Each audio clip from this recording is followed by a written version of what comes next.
இது உங்கள் story world. பசங்களா, எப்படி இருக்கீங்க? கண்டிப்பாக நீங்கள் நல்லா தான் இருப்பீங்கன்னு தெரியும். சரி, எப்பயும் போல் காதால் கேளுங்க, நான் சொல்கிறத இமேஜின் பண்ணி பாருங்கள், கண்ணால் பார்க்காதீங்க.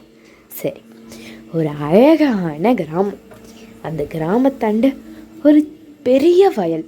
அந்த பெரிய வயலில் ஒரே ஒரு தன்னந்தனியாக ஒரே ஒரு விவசாயம் பண்ணிகிட்டு இருக்காரு. அந்த பெரிய வயலையும் அந்த ஒரே ஒரு விவசாயி தான் எல்லா வேலையும் பார்க்கணும். அந்த விவசாயிக்கு ஒரு பெரிய கனவு இருக்குது. அவருக்கு நிலத்து பக்கத்துலேயே ஒரு பெரிய வீடு கட்டணும் அப்படின்னு சொல்லிட்டு ஆசை. ஒரு வீடு கட்டணும்னா அங்கே எப்படியோ 23 லட்சம் டு 24 லட்சம் வரைக்கும் ஆகிடும். அதனால் அவர் வர வருமானத்தில் கொஞ்சம் கொஞ்சமாக சேர்த்து வச்சுக்கிட்டு இருக்கார். கடந்த 11 வருஷமாக இப்படி சேர்த்து வச்சுக்கிட்டு வரார். அப்போ 15 லட்சம் சேர்ந்துருச்சு. இன்னும் கொஞ்சம் காசு வேணுன்றதுக்காக நல்லா உழைக்கிறார். ஆனால் அவர் பக்கத்துலேயே இருக்க சோமு என்ற இன்னொரு விவசாயி அவரோட வயலில் மட்டும் விளையவே மாட்டேங்குதே அப்படின்னு சொல்லிட்டு ரொம்ப வருத்தப்படுறாரு. எப்படி அந்த விவசாயியோட நிலத்தில் மட்டும் விளையுது, நம்மளோட நிலத்தில் மட்டும் ஏன் விளையலை அப்படின்னு சொல்லிட்டு பொறாமப்படுறார். ஏன்னா அந்த விவசாயி தன்னுடைய நிலத்துக்கு நல்ல மண், அதோடு இல்லாமல் நல்ல சீட்ஸை போடுறாரு. ஆனால் இந்த விவசாயி தரம் இல்லாத மண்ணை போடுறாரு. நல்ல சீட்ஸையும் போல ஏதோ ரோட்டாண்ட இருக்க சீட்ஸை தூக்கி போட்டுட்டு ஏன் வளரலன்னு ஆசைப்பட்டுக்கிட்டு இருக்காரு.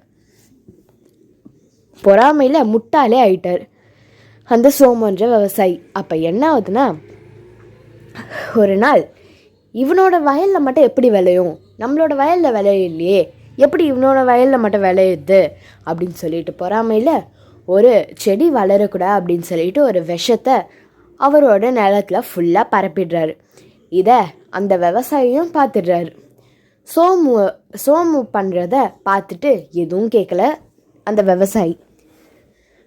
அப்போ என்ன பண்ணுறாருனா, இதெல்லாம் பார்த்துட்டு அந்த வயலே ஒரு மாதிரி ஆயிடுச்சு, வர செடியெல்லாம் அழுகி போயிடுச்சு. சரி, இது மாதிரியே விட்டால் சரிப்படாது அப்படின்னு சொல்லிட்டு அந்த விவசாயி தன்னுடைய நிலத்தை திரும்பி அவரே புதுசாக ரெடி பண்ணுறாரு. அதுக்கப்புறமா நல்லா விளைஞ்சிச்சு.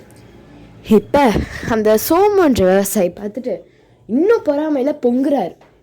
அதனால் அவரோட செடி எல்லாத்தையும் பூச்சி கடிக்க விட்டுடலாம் அப்படின்னு சொல்லிட்டு ஒரு டப்பா ஃபுல்லாக பூச்சி அதை எடுத்துகிட்டு வந்து விடலாம் அப்படின்னு சொல்லிட்டு வரப்போ கரெக்டாக அந்த விவசாயி பார்த்துடுறாரு சோமுவை. அப்போ சோமு, நீ முட்டாளாயிட்ட, ஒரு நிமிஷம் நீ யோசிச்சு பார்த்தியா, இப்போ உனக்கு என்ன பலன் கிடைக்கும் இதில் நீ பூச்சியை விட்டா அப்படின்னு சொல்லிட்டு கேட்க, ஆமாம் அதுவும் கரெக்ட் தான் இல்லை அப்படின்னு சொல்லிட்டு சோமு தன்னுடைய மனசுக்குள்ளே நினச்சிக்க. அந்த விவசாயி சொல்கிறாரு, நீ இந்த மாதிரி பொறாமையில் தப்பான டிசிஷன் எடுக்கிற. நீ இப்போ எந்தில் மட்டும் இந்த பூச்சியை போட்டால் எந்தில் வளராது, நான் திரும்பியும் சரி பண்ணிடுவேன். ஆனால் நீ உன்னுடைய நிலத்தில் சரியாக மண்ணை போட்டால், தரமான மண்ணை போட்டால் நல்லா வளரும். நீ பொறாமையில் முட்டாள் தான் ஆவ.